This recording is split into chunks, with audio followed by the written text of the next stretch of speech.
Buenos días a todos. Vamos a comentar el tema de las haciendas locales, la clasificación de los ingresos y las ordenanzas fiscales. Las haciendas locales se pueden definir como aquella zona de actividad de las entidades locales a la que le incumbe la gestión de los recursos económicos de las mismas.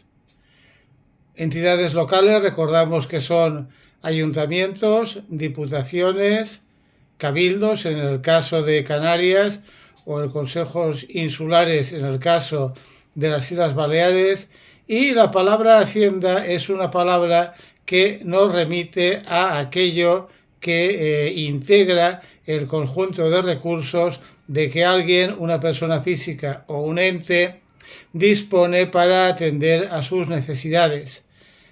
Huelga decir que es una zona de actividad importante. Se dice que su función fundamental se centra en la obtención de los recursos necesarios para la financiación de los servicios públicos, y esto se asocia con la idea de ingresos, pero no solamente se trata de ingresos recaudados, sino que también se trata de otros medios a través de los cuales se puede acceder a estos recursos. Por ejemplo, el tema de la emisión de deuda pública, etc. Entrando en el comentario de los ingresos de las entidades locales, cabe diferenciar entre los ingresos que son de derecho público y los ingresos que son de derecho privado. Los ingresos de derecho público tienen una regulación en la que se acentúa el papel de las entidades locales como administraciones públicas, y los ingresos de derecho privado son aquellos que les corresponden a las entidades locales como a cualquier particular, como a cualquier persona física o jurídica. En cuanto a los ingresos de derecho público, hay que diferenciar dos clases de ingresos: aquellos que tienen naturaleza tributaria y aquellos que carecen de ella. Los ingresos de naturaleza tributaria se clasifican en tributos propios y participación en tributos estatales. Los que no tienen naturaleza tributaria serían aquellos derechos de contenido económico que se perciben por otros conceptos, por ejemplo, que se perciben a través de las multas. Entrando en la clasificación de los tributos propios, hay que distinguir entre impuestos, tasas y contribuciones especiales. Los impuestos son pagos exigidos en función de la capacidad económica del sujeto. Las tasas son pagos exigidos por la prestación de un servicio público determinado e individualizado, y las contribuciones especiales justifican su existencia por la realización de obras públicas que aumentan el valor de los bienes inmuebles a los que se refieren.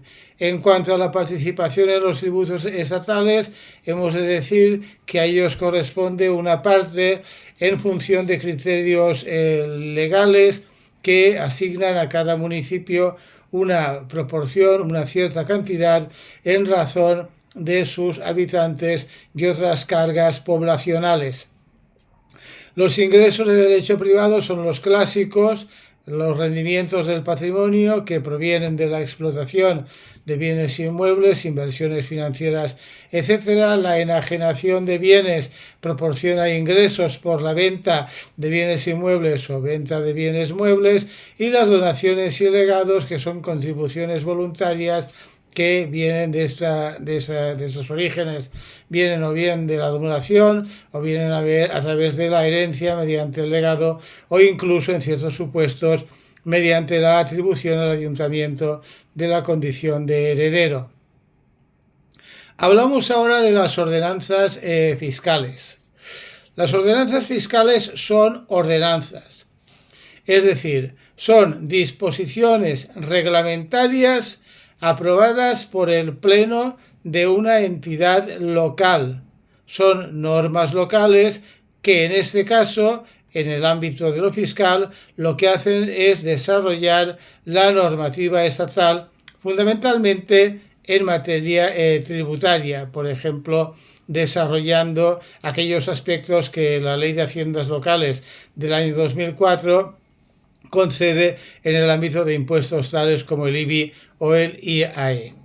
En cuanto al contenido de las ordenanzas fiscales, hemos de realzar que este es el mismo que aparece en la Ley General Tributaria, es decir, el hecho imponible, que es aquello que genera la obligación del pago del tributo, el sujeto pasivo, que es la persona física o jurídica a la que le corresponde el pago del tributo, la base imponible, que es aquello sobre lo que se aplica el tipo impositivo que es la proporción de la base imponible o el periodo impositivo, que es el ámbito temporal que se considera a efectos de la determinación de la base imponible, del tipo impositivo y de la deuda tributaria. Las ordenanzas fiscales son importantes por tres cosas. Primero, porque contribuyen a que los ciudadanos conozcan los tributos que deben de satisfacer y las condiciones en las que deben satisfacerlos. Segundo, la equidad, porque contribuyen a distribuir la carga tributaria de una manera justa y de una manera equitativa. Y finalmente, en cuanto a la eficiencia, ya que facilitan la gestión recaudatoria de las entidades locales. En resumen, diremos que las haciendas locales se financian a través de una variedad de ingresos, tanto de derecho público como de derecho privado, y que las ordenanzas fiscales son los instrumentos fundamentales para regular estos ingresos y garantizar la transparencia y la equidad con la tributación local.